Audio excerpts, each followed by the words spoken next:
but I believe that the frustration level of Bulls fans right now is at an all-time high.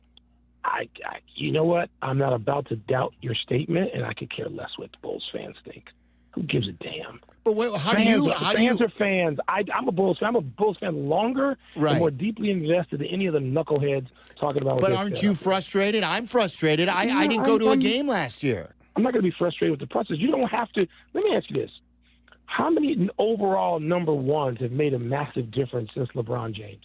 Michael, can you wrap your brain around whether or not the NBA has fixed the lottery, whether yesterday or in years past?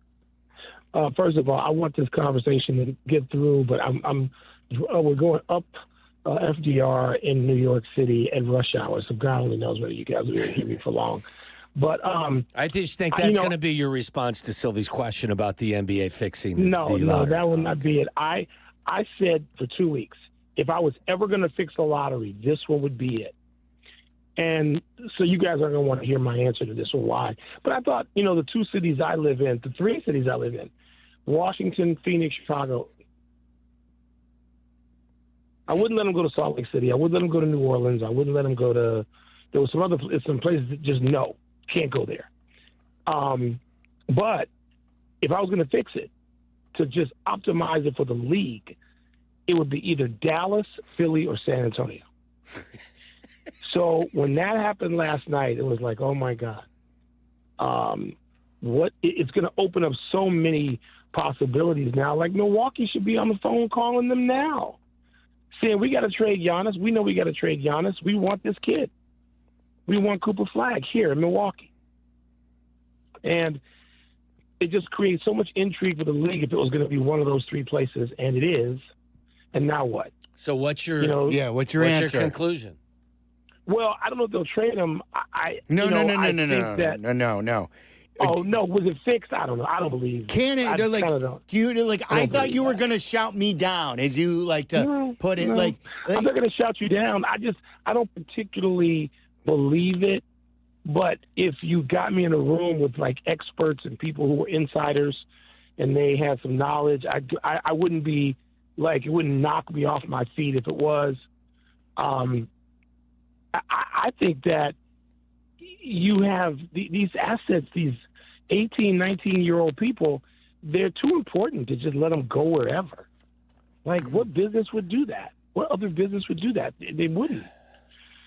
So, and I think the Cooper Flag, I think we're going to look back on this in 3 years, and we may very well think, I'm not saying this is in stone, I'm not going to ESPN bet with it, but we could look back in 3 years and say, you know what? It was fine trading Luka Doncic. Cooper Flag has a certain upside himself. They're going to be very different players. He's not going to be the wizard offensively that Luka Doncic is, but he's also going to pay attention to the defensive end, which Luka Doncic doesn't. He's good in defense, yes. And everybody talks about what kind of practice player he is and how committed he is. Doncic doesn't appear to be any of those. Doncic is a wizard. And you want to see him. You pay good money to see him and buy his jersey and all that. But, there's some things that might rub you the wrong way. And in time, there might be warts with Cooper Flag, too, but not now. But Michael, you forget the part of the script where the NBA includes Doncic getting in the best shape of his life and coming back and balling out for the Lakers next year. Okay. I mean, if you believe that, that's not part of my script. I got to see it. I'm not giving him that benefit of the doubt. He's been a pro for 14 years. Yeah, I know. And so, 12 years. I'm sorry, 12 out of his 26 years, he's been a professional athlete. Why hasn't he done something about some of this stuff before now? What do you make of like LeBron doesn't even hide how he feels about it? He sends a tweet out with laughing emojis as soon as it happens, and he's on McAfee's show a while back talking about it in his own situation. Like, if the NBA didn't want this conversation to be had, they can't be happy with what their most marketable guy or one of them has basically engaged in. I don't think the NBA pays any attention. It's been around a lot longer than LeBron. I mean, conspiracy talk follows the NBA like no other sport, and it has for at least 40 years, since the 80s. So LeBron doesn't matter to that conversation. Let me ask you kind of, this may be a weird twist to it, but in 2025, gambling has taken a huge spot. hundreds of millions of dollars, whether it's the NFL, the NBA, Major League Baseball, whatever it is, Mike. Transparency is more important now than ever before. And I said it like mostly last year during the NFL season with replays and calls and penalties and stuff. I said, you owe it to these fans now. If you're going to take all of these website gambling, their money, then you better be more transparent than less transparent.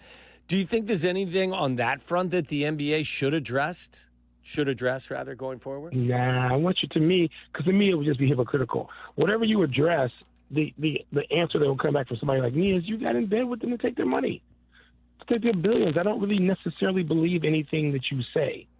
I don't have to. I'm not compelled to believe it. Am I talking about the individual people now, many of whom I know, including the commissioner? No, I'm not. Because I think that I think the people I have known who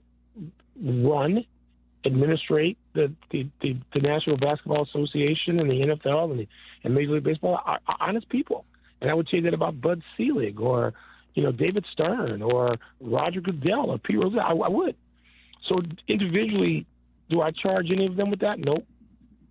But when you decide to get in bed with gambling interests, this is the risk you run, and so you live with it. I don't think there's anything you can do and come out publicly and say, please don't say this. Here's why. Nope. You just got to let it go. You got to eat it. Michael, the other part of this is the Bulls and staying at 12.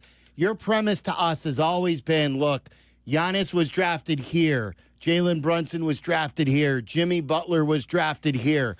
You could always find good players, modest, where he was drafted last year. But yesterday really seemed to be a big inflection point with a lot of Bulls fans that they're sick of this. And I know that most people thought they would be drafting 12 anyway, but I believe that the frustration level of Bulls fans right now is at an all-time high.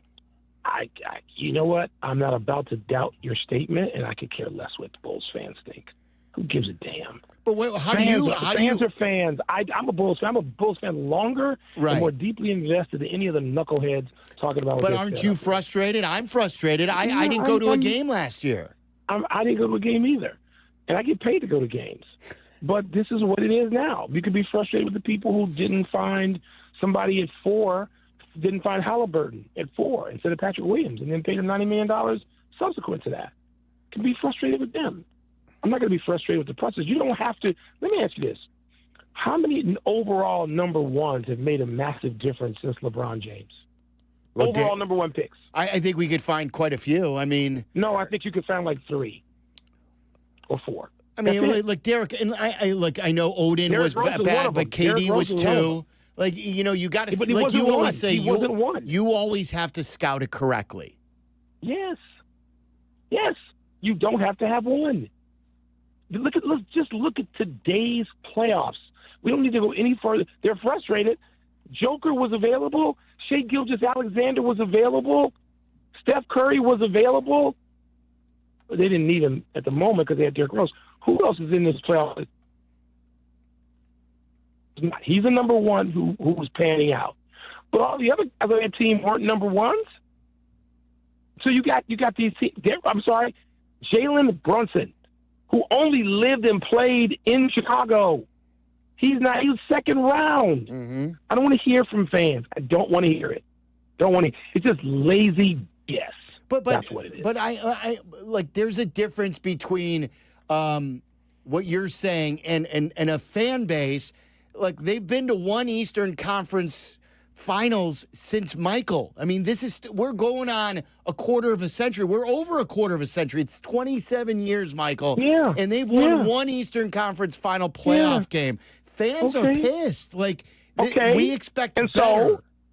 So you're restating what you stated. So, in Washington, they haven't been to a conference final in like 45 years. And I'd be really mad there, but that's... Okay, well, there are other cities that have these same things. They're not... Look, this league has rewarded fewer teams, other leagues, certainly than the NFL, where parity is a part of the deal. But, what do you want to do? Who are they mad at? You want me to tell them who to be mad at? It seems like, though, you get more frustrated at the Bears than you are open for a conversation with the Bulls. No, because football, you wind up controlling more of your roster.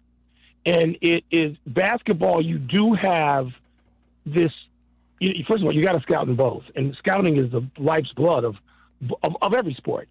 But certainly, when you look at the NBA and look at the people I just named you, the Bulls had access to those people. So you want to get mad at the Bulls? Fine. Yeah. Okay, you're mad at them. Then what? I mean, you can't watch them on TV anyway. Right, and that's why. So that's I'll always sports in America. look. I'll speak for myself. I'll always love them. I grew up like you, going to games long before Michael. I'm not as long of a fan as you, but I grew up in the mid '70s, going to games when there were 3, 4, 5,000 cheering for Reggie, Reggie for Reggie Theus. The end of the Mata years, and then Reggie, then Orlando Woolridge, on and on and on. Like, I have a lot of history, but Michael, I can't waste my time anymore and energy going to these games. Even with a free ticket, I refuse to go if they don't care as much as I do. Well, we go for different reasons. I got plenty of games to go. I got plenty of reasons to go to games. I may go to a game often in Washington. I did this for a long time to see the opposition. Yeah. I want to go to see who's in town. I may want to go see a developing player. I have the hope that they'll come up with a rookie or two over the next few years that are worth going to see play in the Bulls uniform and not just going to see the opposition. There's a lot of reasons why I might go see a team play. I mean, I might go to whatever they're calling Comiskey Park these days to see to see the Yankees if they came to town, the Red Sox. It doesn't mean I'm just going to rail against the White Sox. They're terrible. They just suffered. They just had the worst season of all time. Okay, they did. So now what? You going to stop following sports? I mean, you can if you want to do that. That's not. I don't share that. I don't share that feeling with you. I don't share that frustration. Do I want to see the Bulls back in games that matter? Of course I do. I do. As a matter of fact, and now all of that energy is tied up in the Bears because they have a chance. Now. They have a chance right now. And so will I be frustrated if they don't make it? I mean, it depends on the circumstances of not making it. But, right now, the problem is I go to cities where people say crazy stuff like, our fan base has no reason to, and they live in Philadelphia. It's like, shut up. Shut up. Most fans are morons. I'm sorry. You guys don't want to hear me say that. This are. ESPN 1000, the home of the fans. Yeah, home of the fan. Home of, and you can go to every city. Again, this is not a comment on Chicago. This is a comment on fandom. And fans know less than ever. And they are more invested in betting than ever. And they are more invested in things that I, as somebody who probably is a purist on some level, don't give a damn about.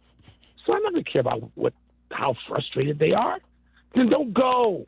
Mike's going. They spend their money in record numbers. Mike's going. You're going even when you got to trek all the way up to Arlington Heights and the team's like 5 games under 500. You're still going to be there. You wouldn't see me there at 15-0.